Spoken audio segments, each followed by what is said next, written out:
అందరికీ నమస్కారం అండి. ఈరోజు పులివెందులలోని మళ్ళీ రెండోసారి అయితే పర్యటించడానికి జగన్మోహన్ రెడ్డి గారి సన్నద్ధాలన్నీ కూడా రెడీ అవుతున్నాయి.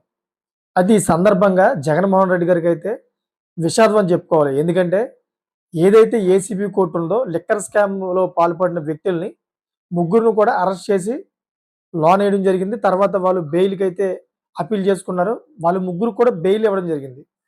అయితే దీన్ని దృష్టిలో పెట్టుకొని సిట్ అధికారులు ముందస్తు జాగ్రత్తగానే ఏం చేశారంటే హైకోర్టుని ఆశ్రయించారు. హైకోర్టుని ఆశ్రయించి వీళ్ళు ముగ్గురును కూడా బయటకు వదలడం వల్ల సాక్ష్యాలను తారుమారు చేసే అవకాశం ఉంటుంది. దయచేసి వీళ్ళిద్దరిని కూడా మళ్ళీ కస్టడీలోకి తీసుకోండి. బెయిల్ రద్దు చేయండి అని చెప్పేసి మళ్ళీ సిట్ అధికారులు ఒక పిటిషన్ అయితే హైకోర్టులో వేయడం జరిగింది. హైకోర్టు అయితే దాన్ని క్లియర్ కట్‌గా సమర్థిస్తూ మీరు చెప్పింది కరెక్టే.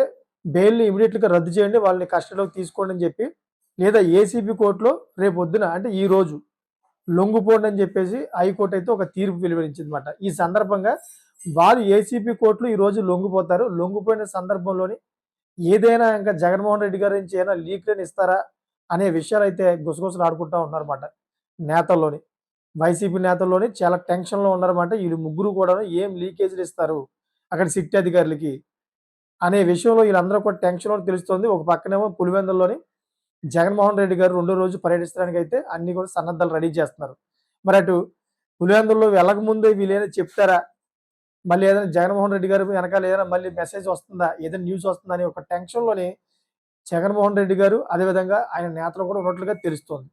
చూసారు కదా! ఇవన్నీ లేటెస్ట్ అప్డేట్స్ కోసం ఛానెల్‌ని సబ్స్క్రైబ్ చేసుకోండి. Thank for watching friends.